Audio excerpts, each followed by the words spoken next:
레위기 27장.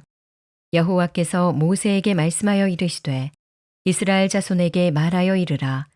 만일 어떤 사람이 사람의 값을 여호와께 드리기로 분명히 서원하였으면 너는 그 값을 정할지니 내가 정한 값은 20살로부터 60살까지는 남자면 성소의 세겔로 은 50세겔로 하고 여자면 그 값을 30세겔로 하며 5살로부터 20살까지는 남자면 그 값을 20세겔로 하고 여자면 10세겔로 하며 1개월로부터 5살까지는 남자면 그 값을 은 5세겔로 하고 여자면 그 값을 은 3세겔로 하며 60살 이상은 남자면 그 값을 15세겔로 하고 여자는 10세겔로 하라.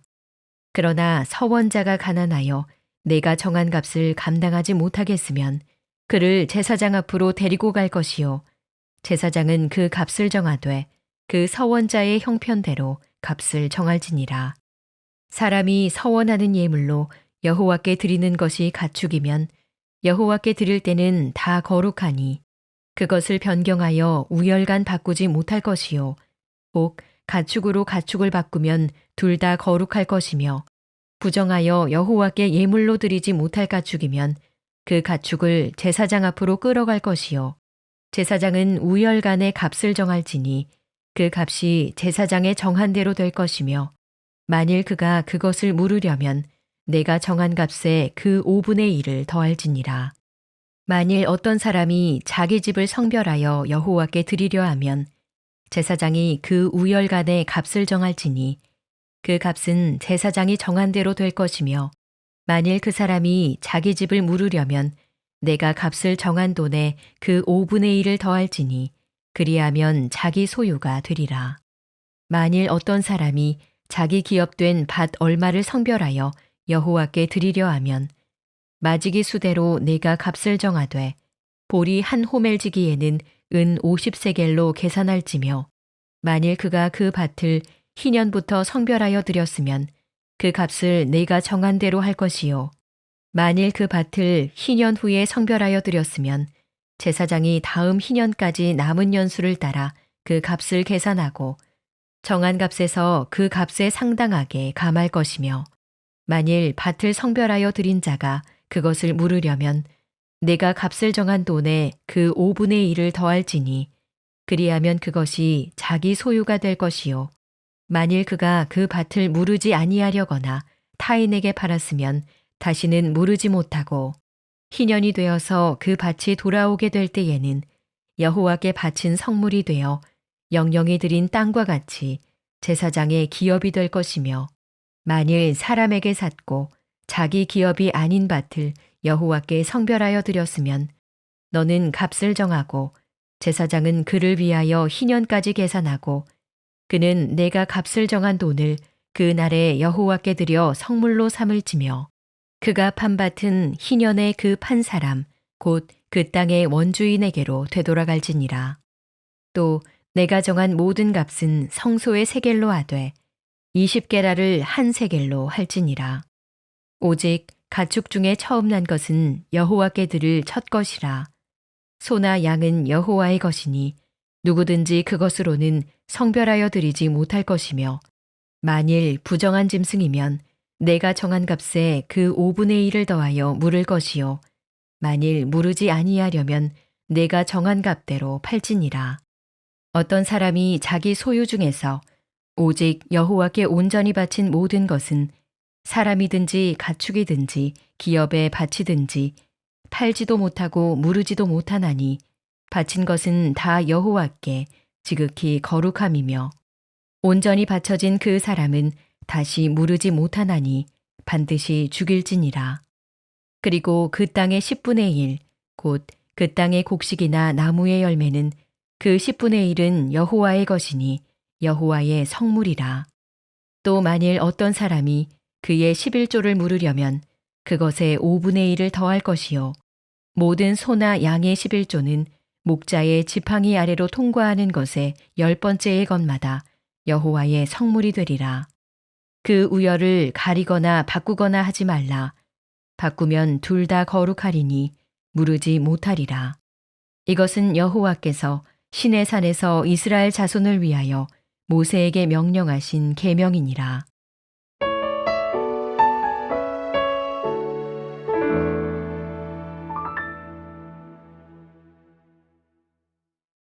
오늘 이 축복의 새벽 저와 여러분이 이 레위기서의 마지막 장을 함께 성독했습니다.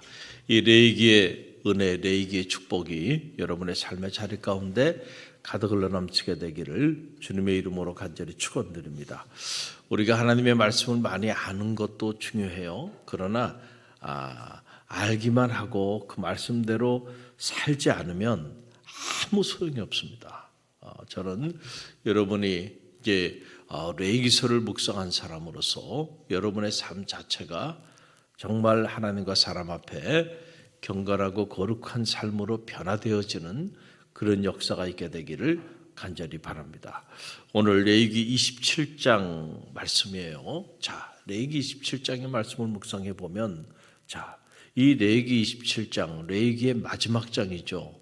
결론 부분인데 이 결론 부분에 나오는 내용을 보면 거기 무슨 제사나 또는 어떤 속죄에 대한 이런 규례가 나오는 게 아니에요. 그런 것이 아니고 바로 하나님께 드려지는 것, 즉 서원, 그리고 마지막 결론 부분에는 여호와의 것이라고 말할 수 있는 11조에 관한 그런 말씀이 레위기의 마지막을 장식하고 있는 것을 보게 돼요. 왜 이런 말씀들이 레위기서 마지막에 자리하고 있을까요? 여러분, 우리는 그것을 생각해 봐야 한다라고 하는 거예요. 신앙은 결국 헌신으로 드러나는 겁니다. 할렐루야. 우리가 하나님 앞에 이런저런 신앙의 고백들을 하고 살아가는데 결국 그것의 결실은 실제로 하나님 앞에 헌신의 모습으로 드러나는 거죠. 그래서 우리가 정말 믿음이 깊어지면은요, 소유권의 이전이 일어나는 거예요. 소유권의 이전. 다시 말하면 모든 것이 다 내 것이라고 생각하며 살았어요. 내 인생도 내 거, 내 시간도 내 거, 내 물질도 내 거, 내 가정도 내 거, 내 자식도 내 거, 내 시간도 내 거, 모든 게 다 내 것이라고 생각하고 살았어요. 그런데 우리가 신앙이 깊어지기 시작하면은 깨닫게 되는 게 한 가지 있어요. 그건 바로 뭐냐면 내 것이라고 생각했던 것들이 다 내 것이 아니고 여호와의 것임을 알게 되는 거예요. 내 인생도 내 것이 아니야. 알고 보니까 누구 손에 달려 있어요? 여호와의 손에 달려 있고 누구로부터 왔어요? 여호와께로부터 왔고 또 결국은 누구에게로 돌아갈 거예요? 여호와께로 돌아갈 것입니다. 할렐루야. 여러분에게 주신 은사, 재능도 여러분 것이 아니에요. 하나님께로부터 왔고 하나님을 위하여 선하게 사용하다가 결국 하나님께로 갈 것입니다. 우리가 그렇게 목숨처럼 사랑하는 자녀도 하나님이 우리에게 주신 기업이고 선물이에요. 할렐루야. 가문도 마찬가지고 모든 것이 알고 보니까 이게 다 하나님의 것이구나 라고 하는 걸 깨닫게 되는 거예요. 그때부터 우리 삶은 헌신의 삶으로 변화되기 시작하는 거예요. 할렐루야. 그래서 신앙이라고 하는 것은 고백에서 시작하지만 결국 헌신으로 완성되는 거예요. 그래서 우리 갈릴리 교회에서 이렇게 선교회별로 헌신 예배를 드리잖아요. 그냥 우리 순서니까 우리가 하는 거지 이렇게 생각하면 절대 안 돼요. 여러분, 이 헌신 예배를 통하여 정말 오늘 우리가 누리고 있는 모든 것이 하나님께로부터 왔음을 알고 소유권의 이전이 일어나야 돼요. 할렐루야. 그래서 내 것이라고 생각했던 모든 것들이 여호와의 것임을 알고 여호와 앞에 내 삶 전체를 헌신하며 내어드리는 그런 삶을 통해서 하나님은 여러분의 삶에 상상도 하지 못한 놀라운 것들로 축복하여 주신다는 거예요. 우리가 이 영적인 비밀을 알아야 한다. 이 비밀을 알기 전까지는요, 인색합니다. 내 것을 내가 왜 하나님 앞에 드려? 내 시간을 내가 왜 하나님 앞에 드려? 내 물질을 내가 왜 하나님 앞에 드려? 여러분, 그래서 모든 게 아까워. 그래서 여러분 인색하게 사는 거예요. 그 사람이 가장 어리석은 사람이야. 축복의 문이 열리질 않네. 할렐루야. 왜 그럴까라고 하는 사실입니다. 우리가 인생에 대한 잘못된 주인의식을 가지고 있기 때문에 그런 거예요. 자, 오늘 이 서원에 관한 말씀만 짧게 제가 드리기를 원하는데, 자, 레위기 27장에 사람이 하나님께 서원하면 자, 그 가치를 정하고 반드시 지키도록 하라. 이 내용이 서원에 관한 내용이 가장 많이 나와요. 자, 레위기 27장 2절만 잠깐 봅시다. 함께 읽어봅니다. 이스라엘 자손에게 말하여 이르라. 만일 어떤 사람이 사람의 값을 여호와께 드리기로 분명히 서원하였으면 너는 그 값을 정할지니 사람이 됐던 가축이 됐던 아니면 어떤 사람이 자기 집을 통째로 여호와께 드리겠다고 얘기했다고 한다면 각각 그 값을 정하게 하라라고 하는 거예요. 중요한 건 서원입니다. 서원하였으면은 그 서원한 대로 행하는 것이 중요해요. 할렐루야. 우리는 말을 너무 가볍게 많이 하죠. 특별히 사람 앞에서도 너무 쉽게 말을 해요. 지키지도 못한 말들을 많이 하는 경우들이 있어요. 그러나 여러분, 그런 말들을 줄여야 합니다.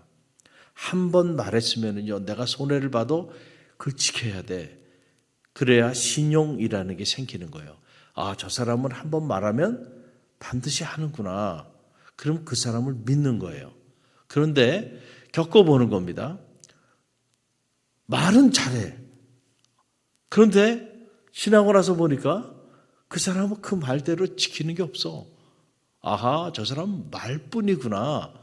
그럼 그때부터 그 사람에 대한 신뢰가 무너지는 거예요. 그런 사람하고는 어떤 중요한 일을 함께 도모하지 않습니다. 그리고 그 사람이 어떤 말을 해도 한 귀로 듣고 한 귀로 흘러버립니다. 왜냐하면 그 사람의 말에 무게가 없어. 왜냐하면 저 사람은 말만 하는 사람이야. 그리고 자기도 그 말하는 대로 움직이지도 않고 실제로 그 말을 이루고자 추진하지도 않아. 그러면은 여러분, 그 사람과의 관계는 무너지는 거예요. 우리가 하나님 앞에도 마찬가지예요. 하나님 앞에도 우리가 신앙생활하면서 수없이 많은 약속을 하며 살아요. 이걸 서원이라 그래요. 하나님이 우리에게 해주신 약속을 언약이라고 말해요. 하나님은 1.1핵이라도 변함이 없이 반드시 그 약속을 지키시는 분이에요. 신실하신 분이십니다. 그러나 중요한 건 우리가 하나님 앞에 수없이 많은 약속들을 하면서 신앙생활을 하는데 과연 우리는 하나님 앞에 그 약속을 얼마나 지키며 살아가는가? 하나님 앞에 얼마나 신실하게, 페이스풀하게 살아가는지를 우리가 점검해 볼 필요가 있다는 거예요. 우리가 좀 힘들고 어려운 일이 있으면은 우리는 너무 쉽게 하나님 앞에 기도하면서 하나님, 이 문제만 해결해 주시면요, 제가 이렇게 하겠습니다. 그렇죠? 그것이 자녀의 문제가 됐던, 건강의 문제가 됐던, 또 경제적인 문제가 됐던, 사업의 문제가 됐던, 어떤 문제든 우리는 위기 가운데 딱 봉착하게 되면요, 다 소원 기도를 합니다. 하나님, 제 목숨만 살려주세요. 그러면 제가 하나님을 위해 이렇게 살겠습니다. 우리 자녀 문제만 해결해 주세요. 이 경제적인 문제만 해결해 주세요. 이 문제만 해결해 주시면, 우리 자녀 좋은 대학에만 가게 해주시면, 우리 자녀 좋은 직장에 취업하게만 해주시면, 좋은 배필 만나서 결혼하게만 해주신다고 하면 제가 이렇게 하겠습니다. 또 우리가 집사님이 되고 권사님이 되고 장로님이 되면서 수많은 성도들과 교회 앞에서, 죄정 앞에서 이렇게 살겠습니다. 다 약속을 했어요. 그렇죠? 다 약속을 했습니다. 수없이 많은 약속을 했어요. 그런데 우리가 정말 그렇게 하나님 앞에 약속한 대로 살아가는지를 점검해 볼 필요가 있다니까. 약속은 너무 쉽게 해. 그런데 뭘 약속했는지도 모르고 살아가는 경우들도 있다. 우리가 흔히들 그런 말 하잖아요. 화장실 갈 때하고 화장실 나올 때 다르다고. 위급할 때는 하나님 앞에 그렇게 서원하고 기도했는데, 그래서 하나님 응답해 줬는데, 그러고 나니까 그때부터는 언제 그랬냐는 듯이 싹 잊어버리고요. 그리고 그 서원한 대로, 약속한 대로 지키지 못하고 살지 못하고 살아갈 때가 있어요. 여러분, 왜 서원을 해놓고 하나님께서 그 서원대로 응답해 주셨는데 그 다음에 서원대로 살지 않을까요? 그거 왜 그러냐면요, 우리가 손해본다고 생각하기 때문에 그래요. 막상 문제가 해결되고 나니까 말이죠. 그러니까 내가 서원한 대로 살라고 하니까 아까워. 야, 이거 내 시간을 그렇게 드리는 것도 아깝고, 내 재능을 드리는 것도 아깝고, 내 물질을 드리는 것도 아까워. 내가 손해보는 것 같아. 그래서 서원은 해놓고 서원해서 하나님이 응답해 주고 나니까 그때부터 돌변해서 서원한 대로 지키는 사람들이 적은 거예요. 그런데 여러분 꼭 기억하시기를 바랍니다. 우리가 서원한 대로 여러분이 정말로 하나님 앞에 그렇게 신실하게 서원을 지키며 산다고 한다면 하나님은 여러분이 상상하지 못하는 것들로 채워주세요. 제발 이 믿음이 여러분 가운데 있게 되기를 간절히 바랍니다. 우리는 이 믿음이 없어가지고 오히려 서원을 갚지 못해. 그래서 오히려 손해를 보는 그런 안타까운 삶의 자리에 자리하게 되는 걸 보게 돼요. 저는 제가 중학교, 고등학교 때 몸이 아파서 고등학교 때 하나님 앞에 서원 기도를 한 거예요. 살려주시면 제가 주의 길을 걸어가겠습니다. 그러나 그렇지 않으면 그냥 저를 여기서 죽여주세요. 결단을 했어요. 하나님이 기적적으로 제 육체의 질병을 치유해 주셨어요. 저는 불신자의 가정에서 태어났어요.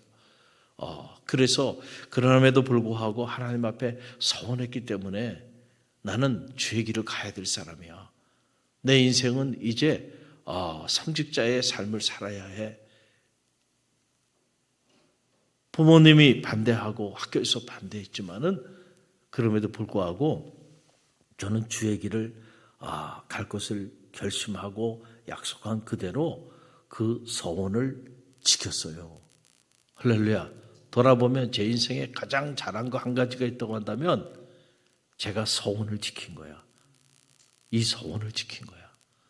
그랬더니 그 당시만 해도요, 제가 고3 때 과연 내가 신학대학은 들어갈 수 있을지, 또 신학대학을 가서는 과연 내가 목사 안수는 받을 수 있을지 앞이 막막했어요.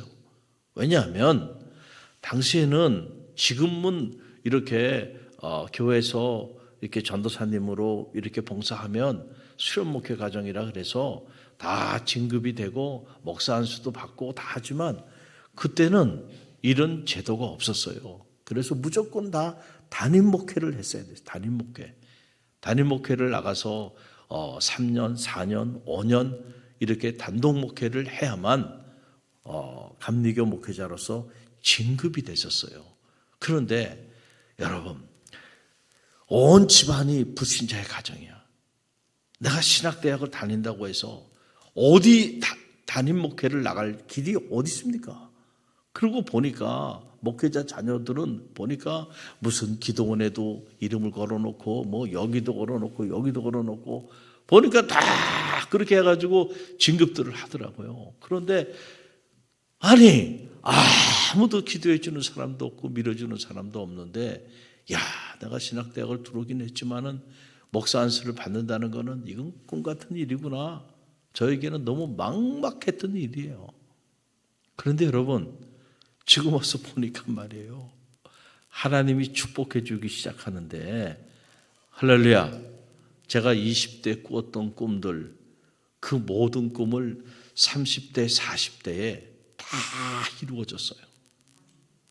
제가 20대 하나님 앞에 눈물로 기도하면서 열망했던 일들 하나님 제가 좀 먼 나라에 가서 공부도 하고 그리고 많은 경험도 쌓고 그리고 주의 종이 돼서 또 대학에서 후학들도 가르치고 또 성직자로서 이렇게 복음을 전하는 이런 삶을 살고 싶습니다.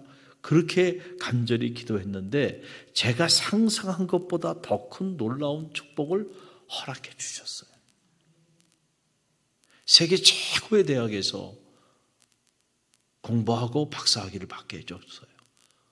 제가 꿈꿨던 일은 아니에요. 그 정도 학교에서 제가 공부하리라, 그런 선생님들 밑에서 공부하리라고는 그렇게까지는 생각하지 못했어요. 그러나 하나님 그렇게 인도해 주시더라고요. 할렐루야. 그리고 한국에 들어와서도요, 제가 생각했던 것보다 더 좋은 대학에서 공채로 교수 임명이 돼서 이렇게 또 후학들을 가르칠 수 있는 길을 열어주셨어요. 할렐루야. 그리고 또 목회자로서 이렇게 따뜻하고 아름다운 건강한 교회, 이런 갈릴리 교회에서 지금 17년 동안 모험하게 사역할 수 있도록 길을 인도해 주셨어요. 감사하죠? 제가 자랑하는 게 아니고요, 너무너무 감사해요. 제 인생을 돌아보면 너무 감사해. 그리고 지금도 대학에서 강의해달라, 그래서 출강을 하고 있고, 또 신문사에서 스스로 글을 좀 달라, 그 원고를 보내고 있고, 또 방송국에서 방송 출연 제의가 지속적으로 들어오고 있고, 여기저기서 특강 제의도 들어오고, 이런저런 돌아보면 제가 그 20대 아무것도 없이 정말 제가 종종 얘기하잖아요. 신라 골품 제도에 따라서 대학교, 제가 신학교에 딱 가니까 말이죠, 친구들이 그런 말을 하는 거예요. 목사 아들은요 성골이래, 성골. 그리고 장로님 아들은 진골이래. 그러면은 저는 부모님이 권사님도 아니고 집사님도 아니고 성도님도 아니니까 저 같은 사람은 뭐예요? 해골 출신이야, 해골. 그럼 해골 출신은 뭐하러 온 거야? 신학대학에. 이거는 아무런 희망이 없는 사람이거든요. 희망이 없는 사람. 제가 해골 출신이에요. 그런데 여러분, 하나님은 해골 출신을 통해서도 놀라운 일을 행하시더군요. 저는 믿을 사람이 없으니까, 그러니까 의지할 사람도 없으니까 누구만 의지해? 하나님만 의지한 거야. 하나님만 의지한 거야. 그리고 부모가 원치 않는 대학을 들어왔기 때문에 저는 부모에게 손을 내밀어서 학비를 달라고 말할 면목이 없었어요. 면목이. 그래서 공부한 거예요. 그랬더니 학교에서 장학금을 주네. 교회 봉사하니까 교회에서 또 장학금을 주네. 그래서 당시 제 기억에 그때 80년대 쌀값이 한 가마니가 35만 원인가 얼마 했었어요. 지금도 제가 그 기억이 나요. 제가 오히려 집에 쌀 한 가마니를 사가지고 드린 적이 있어. 할렐루야. 가만히 보니까 말이죠, 오히려 하나님이 더 놀랍게 축복을 해주고 계신 거야. 돌아보니까 내 인생이. 그럼 내가 잘한 게 뭐가 있는가? 한 가지 잘했다니까. 뭘 잘한 거예요? 약속을 잘 지킨 거야. 하나님 앞에. 하나님 앞에 한번 약속한 거, 소원. 내가 물론 제 마음에도 당시에 좀, 그래 나보다도 공부도 못했던 친구들이 좋은 학교 가는 거 보면서 좀 마음에 그런 마음이 있었어요. 그러나 그럼에도 불구하고 제가 아무도 알아주지 않는 신학대학에 제가 약속한 그대로 간 거예요. 할렐루야. 그랬더니 하나님이 제 인생을 들어서 축복해 주시는데, 제가 기대했던 것보다는 훨씬 더 놀라운 방법으로 하나님이 축복해 주시더라고요. 길을 열어주시고 만남의 축복도 주시고. 할렐루야. 그런 걸 보면서요, 하나님은 살아계시구나. 할렐루야. 그리고 무엇보다 우리가 하나님 앞에 서운한 것, 내가 손해볼 것 같지만은 내가 서운했으면, 내 인생을 서운했으면 내 인생을 통째로 맞죠.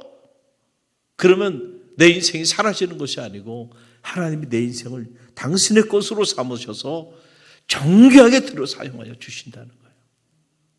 할렐루야. 저는 제가 인생을 살아오면서 이 사실은 여러분에게 자신 있게 간증을 할 수가 있어요. 할렐루야.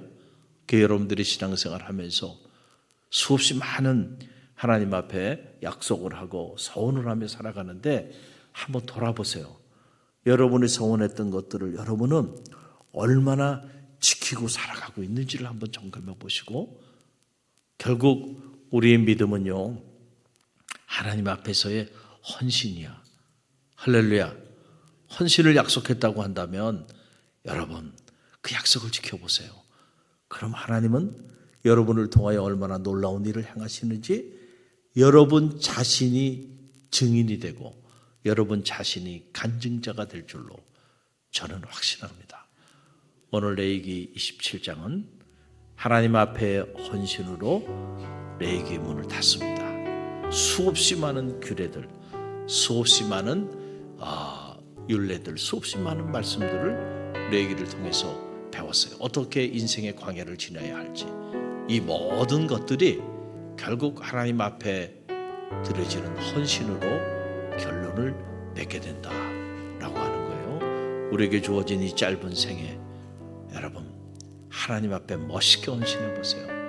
하나님이 여러분의 인생을 멋있게 들어 사용하여 주실 줄로 믿습니다. 오늘 주신 말씀 붙잡고 우리가 기도하며